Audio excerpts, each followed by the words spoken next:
I still remember that morning, about 15 years ago, as clearly as if it were yesterday. My father was 76. He had just finished his usual breakfast, plain toast, half a banana, and his favorite black coffee. Nothing seemed out of the ordinary. He walked outside, sat in his rocking chair on the porch, just like he always did. A few minutes later, he stopped rocking. His head tilted forward. There was no cry, no pain, no warning. Just silence. We rushed him to the hospital, but it was too late. The doctors said it wasn't a heart attack or stroke that took him, not directly. It was high blood pressure. The silent killer. The worst part? He never even knew he had it. You see, hypertension doesn't always come with signs. That's why it's so dangerous. And if you're over 60, like me, you're in the same boat as millions of others dealing with senior health issues, some without even knowing. If my dad had known just a little sooner, if he'd made a few small changes, he might still be here. That's why I made this video, to show you the 10 natural ways to lower your blood pressure. No meds. No nonsense. Just real stuff that works. Things that changed my life, and maybe, could save yours. If you know someone dealing with blood pressure problems, leave a comment. Share this video. Your words could help someone more than you realize. And stay with me until the end, because I'll reveal the one simple change I made that brought my blood pressure down by 20 points. Let me ask you something. If your heart was screaming for help, would you even hear it? Most people don't. And not because they're ignoring it, because it doesn't scream. It whispers. That's how high blood pressure works. I didn't know that when I was younger. I thought if something was wrong with your heart, you'd feel it. Like chest pain, or maybe you'd faint. But the truth is, many people walk around every day with dangerously high blood pressure levels, and they feel just fine, until the damage is already done. I'm not a doctor. I'm just a regular old man who got hit with a truth I wish I knew earlier. And once I finally understood what hypertension does, it honestly scared me. Every time your heart beats, it sends blood through your arteries.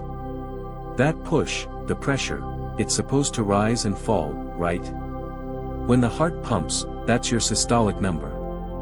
When it rests, that's the diastolic. Now here's where it gets serious. When your blood pressure stays high for too long, it starts damaging everything inside, your arteries, your eyes, your kidneys. Even your brain. You don't feel it, but it's like a storm tearing through your body in silence. And the numbers?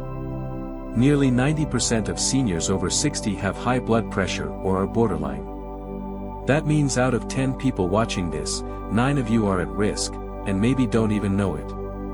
Me. I found out by accident. I was picking up toothpaste at the pharmacy, saw the free blood pressure machine, and figured, why not? I sat down, pressed the button. It blinked for a bit, then said, 162/94. I didn't even know what that meant until I looked it up. That's hypertension, stage 2. So let me ask again, when was the last time you checked your blood pressure levels? If it's been a while, write it in the comments. If you've never checked it, promise yourself to do it today. You might be saving your own life. And trust me, what's coming next could be a game changer. Stay with me, because I'm going to tell you how a simple change in your meals dropped my blood pressure by 10 points in just 2 weeks. Have you ever had dinner with your doctor?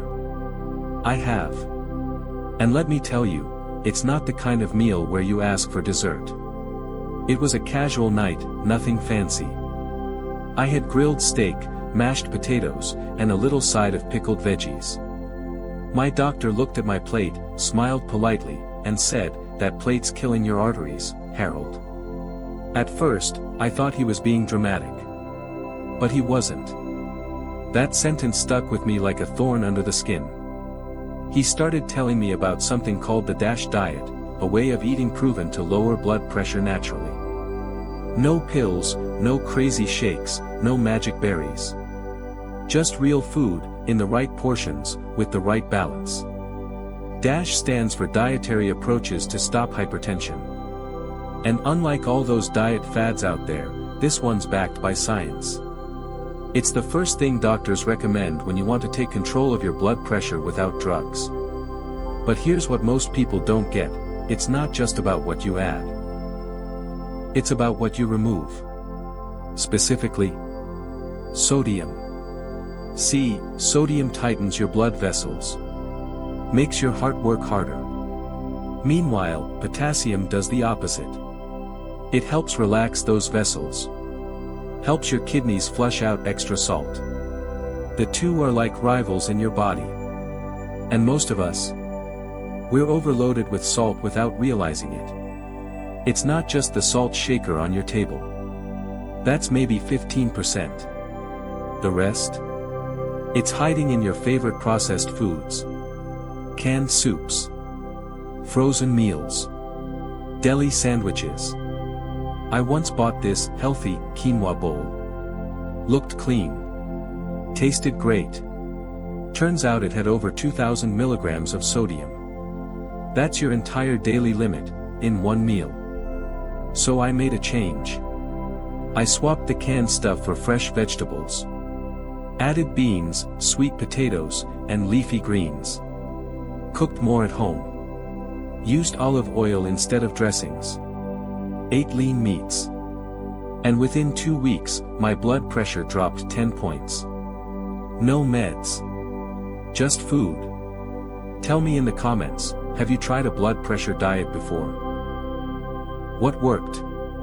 What didn't? I'd love to hear from you. And don't go anywhere. Next, I'll tell you how one country saved thousands of lives just by changing food labels. You'll want to hear this one.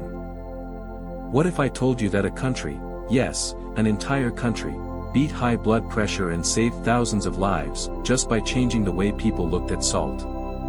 It sounds like a miracle. But it's a true story. And it happened in Finland. Back in the 1970s, Finland had a serious health crisis. They had some of the highest rates of heart attack and stroke in the world. People were dying young.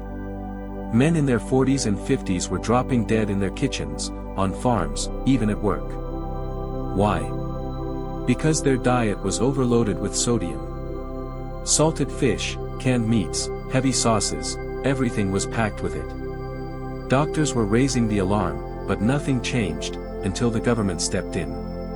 And here's where it gets interesting. They didn't just tell people to eat better. They put warning labels, bright, red symbols, on high-sodium products. They ran national TV campaigns explaining the risks of salt and hypertension. They encouraged food companies to create lower sodium versions. Even fast food chains had to adjust. And you know what? People listened. They didn't revolt. They adapted. Chefs used herbs, spices, and natural ingredients instead of salt. Meals still tasted good, just smarter. Over the next 20 years, average sodium intake fell by 30%. The nation's average blood pressure dropped by 10 points. But what gives me goosebumps every time I tell it is, deaths from stroke and heart disease dropped by 80% in middle-aged people. Life expectancy rose by 5 to 6 years. All because of one change, less salt. Now, we don't live in Finland. No one's putting warning stickers on your lunch. But we can take the same idea and apply it to our lives. If it comes in a package, a can, or a box, check the label. If it has more than 500 milligrams of sodium per serving, skip it, or eat it rarely. Let me know in the comments, what's the most surprising salty food you've discovered lately? I found out my favorite, healthy, vegetable soup had more salt than a bag of chips. I was shocked. And keep watching. Next, I'll tell you about something that works with your body to fight salt from the inside out. It's natural, cheap, and might be sitting in your kitchen right now. Let me ask you a question. If salt is the villain, then who's the hero? Believe it or not, your body already has a secret weapon, and it's called potassium. Now I know what you're thinking. Bananas, right? Sure, bananas have potassium. But there's a lot more to it than that. Let me explain. While sodium makes your blood vessels tighten up, raising blood pressure, potassium helps them relax. It's like nature's counterbalance. Even better, potassium helps your kidneys flush out excess sodium. The more potassium you eat, the more salt you pee out. That's not folklore, that's science. Most people, especially those over 60, don't get nearly enough potassium-rich foods. We focus so much on cutting salt, we forget to add the antidote. So, what should you eat? Of course, bananas help. But they're just the tip of the iceberg. Sweet potatoes, spinach, beans, avocados, even plain yogurt, all packed with potassium. And they're delicious. Me. I started having a half-sweet potato at lunch, a handful of beans with dinner, and spinach in my eggs. Nothing fancy. But after 2 weeks, I dropped another 5 points off my blood pressure, on top of what I'd already lost. The results were real. I felt clearer, more alert. Like the pressure in my head had lightened. And the best part? No side effects. No pills. But be careful. If you have kidney problems or take certain medications, too much potassium can be dangerous. Always talk to your doctor before making big changes. What's your favorite potassium-rich food? Drop it in the comments, I'm always looking for new ideas to add to my plate. And don't go anywhere, next, we'll talk about a surprising type of exercise that may work even better than cardio for your blood pressure. You don't even need to leave your living room. Let me be honest with you, I'm not a gym guy. Never was. Never will be. In my 20s, I played ball. In my 40s, I chased my kids around the backyard. But now, if it requires a treadmill, a subscription, or a locker room, count me out. So when I found out my blood pressure was high, my first thought was, great. Now I've got to start running marathons. But then I stumbled on something that completely changed my view of exercise for blood pressure. A hidden gem, if you ask me. Not many people talk about it, but it works. It's called isometric training. Now wait, don't tune out. I know it sounds technical, but it's ridiculously simple. And anyone can do it. Isometric exercises are moves where you hold your body in a static position. No jumping. No running. No fancy machines. Just you, against gravity. Ever done a wall sit? You slide down a wall, pretend you're sitting in an invisible chair, and hold. Sounds easy, until your thighs start burning like lava. Or try a plank. Arms down, body straight, and hold it. Your core shakes, your arms wobble, but you're not moving. You're just holding. A massive 2023 meta-analysis, covering 270-plus clinical studies, found that isometric training lowered systolic blood pressure by up to 8 points. That's better than some prescription medications. Let me say that again, 8 points. No treadmill. No sweat-soaked gym towel. Just you, your body, and a wall. I started with 20 seconds of wall sits. I shook like a leaf. The next day, my legs felt like I had run a marathon. But after 2 weeks, I could hold for over a minute. And my blood pressure? Down another 5 points. And no, you don't have to quit walking. I still walk every morning. But if you want something fast, powerful, and surprisingly effective, add isometric training to your day. 3 to 4 minutes is all you need. No cost. No noise. No impact on your joints. Just quiet strength. Tell me, how long can you hold a plank? Or sit on an invisible chair? Comment below. Let's see who's the real, quiet warrior here. Don't miss the next part. We're going to talk about sleep and the scary thing that could be happening to your blood pressure while you're dreaming.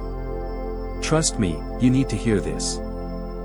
Let me ask you something strange. Have you ever had a full night's sleep, but felt like you got hit by a truck in the morning? I used to think it was normal. Getting old, I told myself. Maybe too much dinner. Maybe a bad mattress. Maybe I'm just not a morning person. But none of that was true. The real reason was something I couldn't see or feel, because it only happened when I was asleep. It's called sleep apnea, and it's one of the most overlooked causes of high blood pressure in older adults.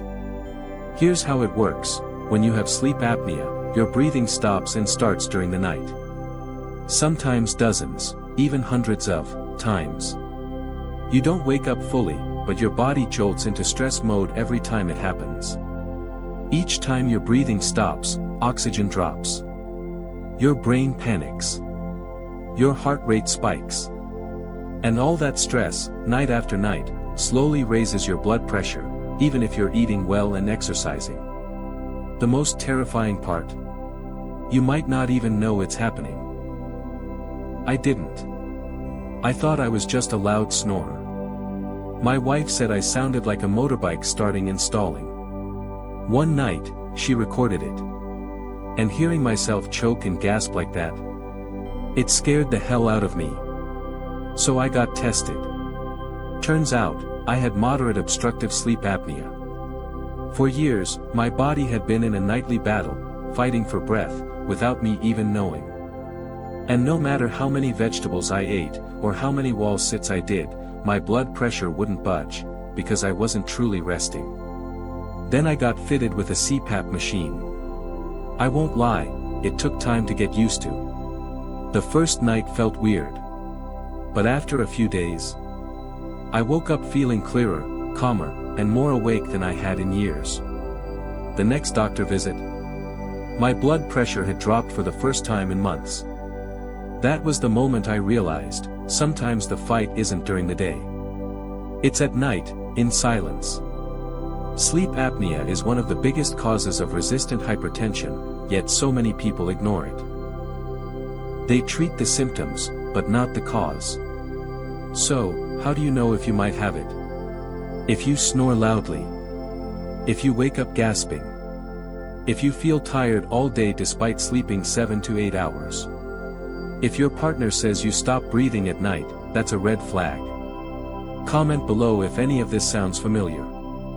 You might be ignoring the one thing that's keeping your blood pressure high. Stick around, because in the next part, I'm going to talk about stress, and the hidden ways it sneaks into our lives, raising our blood pressure without us noticing. And yes, I'll show you a trick I use daily to bring mine down, no pills required. Ever feel like your blood is boiling, but you're just sitting still? I've been there. You're not running. Not lifting weights. Just thinking about bills, deadlines, family, regrets, and yet, your chest tightens, your heart races, your head pulses. That, my friend, is chronic stress. And it's one of the sneakiest causes of high blood pressure I've ever faced. The truth is, I never thought I was stressed.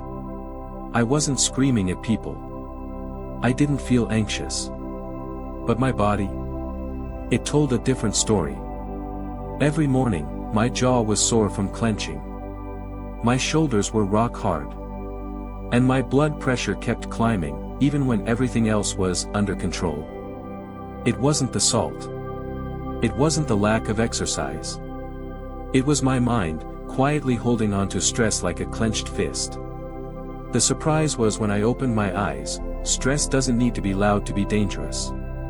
Silent stress, constant overthinking, emotional load, repressed frustration, can raise your blood pressure over time without you even noticing.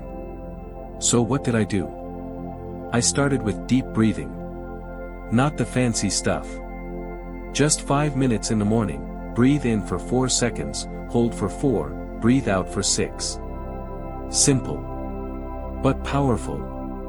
Within a week, I could feel my body soften. My heartbeat slowed. My thoughts stopped racing. I even smiled more, without realizing it. And when I measured my blood pressure, for the first time in months, it had dropped. Not by much, but enough to prove this wasn't a placebo. Then I added journaling. A gratitude list. Even short walks without my phone. The goal wasn't to eliminate stress.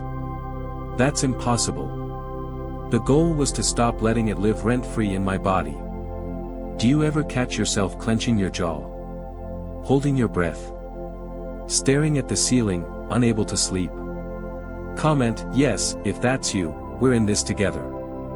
Don't leave yet, because in the next segment, I'm going to show you how to build a blood pressure-friendly lifestyle.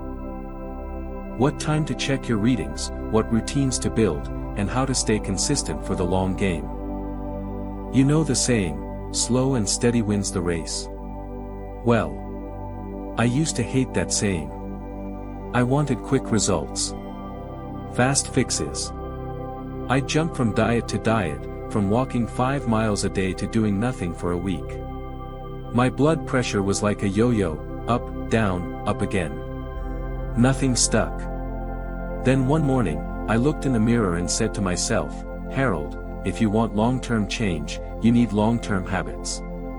And that's when I built my blood pressure routine. It didn't happen overnight. I didn't copy anyone else's plan. I built it, brick by brick, based on what worked for me, not just physically, but mentally and emotionally too. First brick, measuring my blood pressure at the same time every day. That sounds simple, right? But it changed everything. I used to check it randomly, after coffee, after lunch, when I was stressed. No wonder it looked like a roller coaster. But once I started measuring it first thing in the morning, before food, before caffeine, sitting quietly with both feet on the floor, I started seeing the truth, not the noise. Second brick, a grounding morning ritual. Before the chaos of the day begins, I take 10 minutes just for me.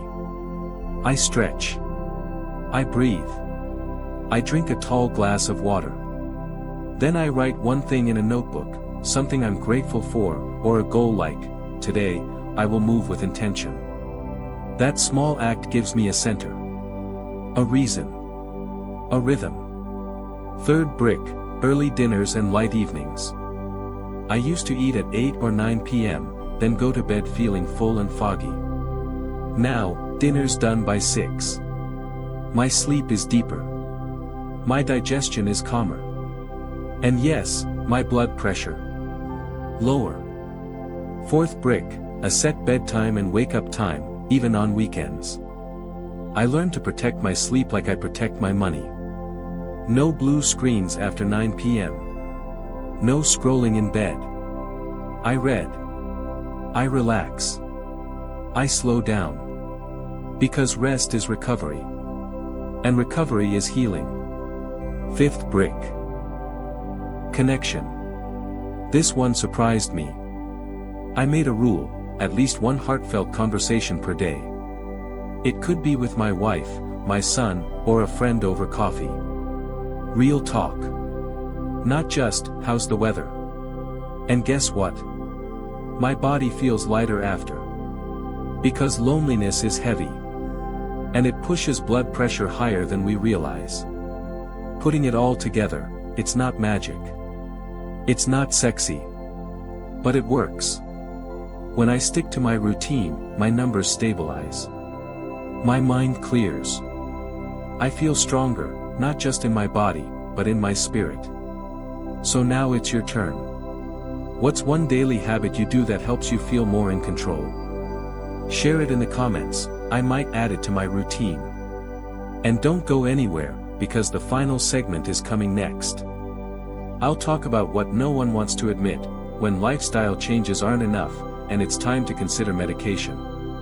No shame. Just knowledge and power. You've made it to the end.